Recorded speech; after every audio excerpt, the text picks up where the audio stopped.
Salut, c'est Clément de Mouvement Conscient et on se retrouve aujourd'hui pour une nouvelle vidéo où je vais répondre à vos questions. Je vais lire ma question sur mon PC qui est ici. On va vraiment parler de choses très intéressantes aujourd'hui parce que lorsqu'on veut bien s'entraîner, il y a des choses très importantes à respecter. Le nombre de séances qu'on va faire, comment on va mettre en place une surcharge progressive, quel type de surcharge progressive on va mettre en place. Et ça, c'est des questions à lesquelles je vais répondre dans cette vidéo et c'est vraiment des informations qui nous permettent d'avoir un entraînement qui va être beaucoup mieux structuré et qui va nous donner davantage de résultats.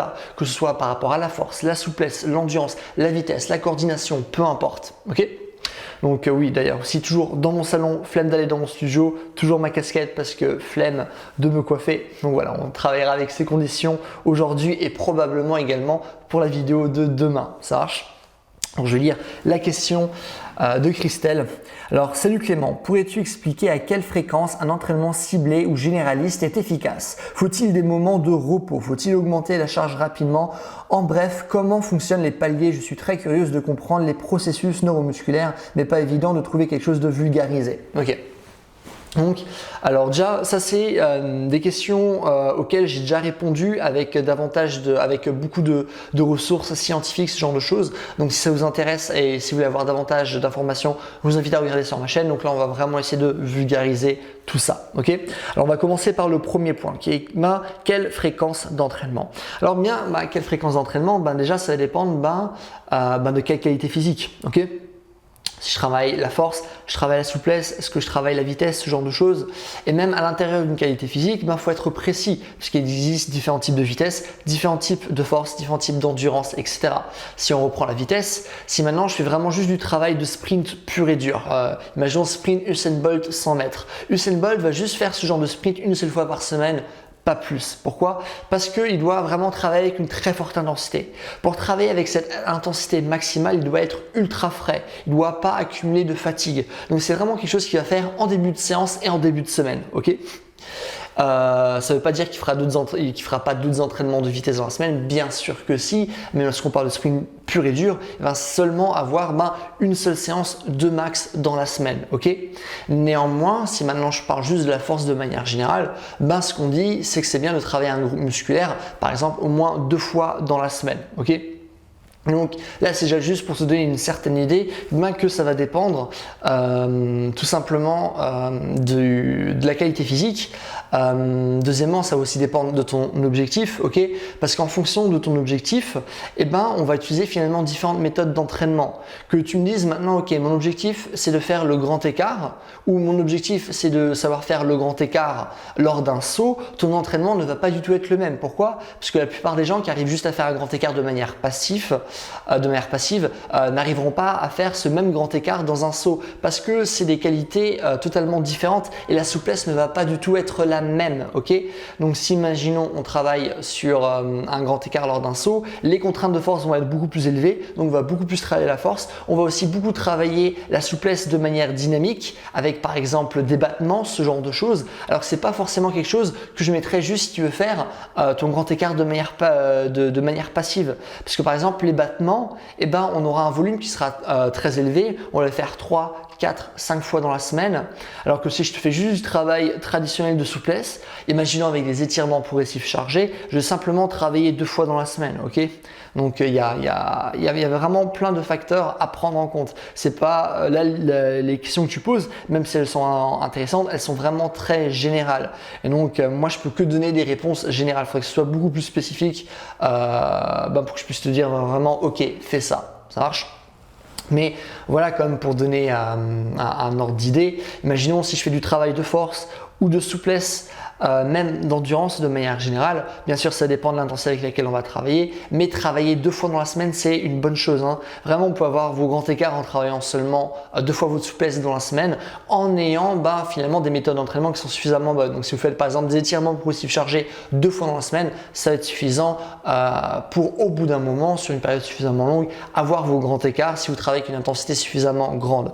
Pareil, si je fais mon travail de force, je vais travailler ma force de poussée 2 fois dans la semaine, ma force de tirage aussi 2 fois dans la semaine et je vais avoir par exemple 2 exercices de poussée et 2 exercices de tirage, c'est à dire que je vais faire 4 exercices de poussée et 4 exercices de tirage dans la semaine. Ok ?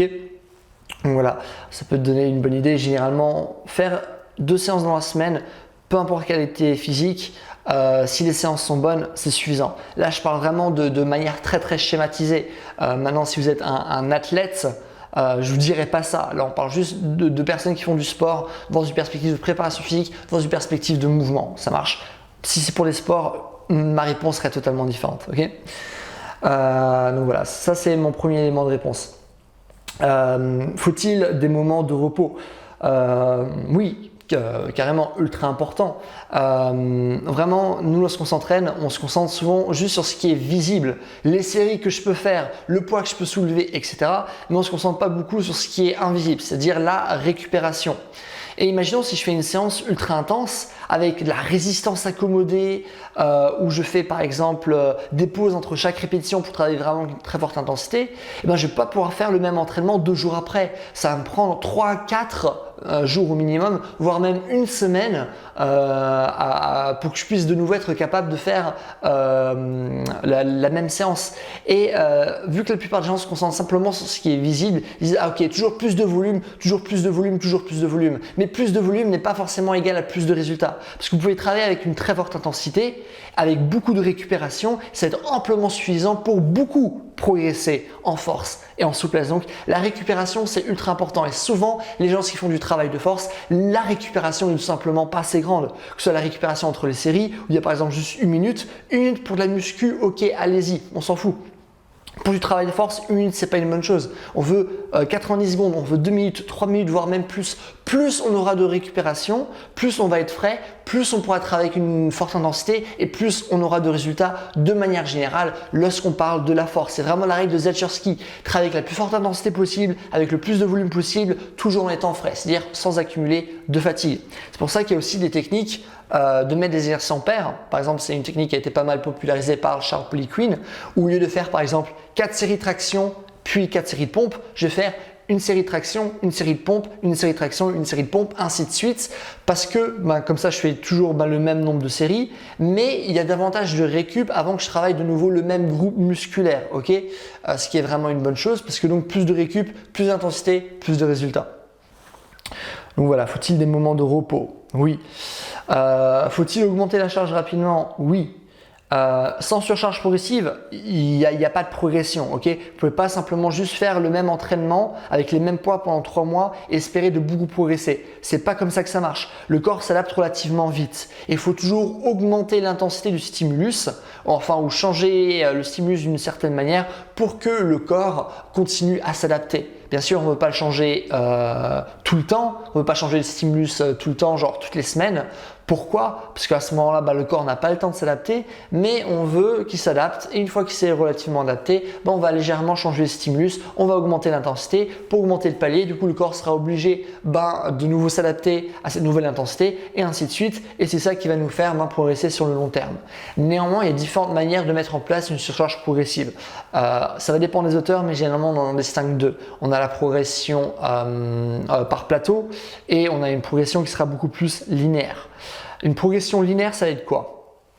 Aujourd'hui, je travaille avec mes tractions lestées à 50 kg. La semaine prochaine, je vais augmenter de 2 kg, 52. Puis la semaine prochaine, de nouveau 2 kg, 54 et ainsi de suite. Jusqu'à ce que je sois à un plateau. Et après, par exemple, je vais mettre en place différentes techniques pour surmonter des plateaux, etc. Okay, donc ça va être une charge progressive linéaire.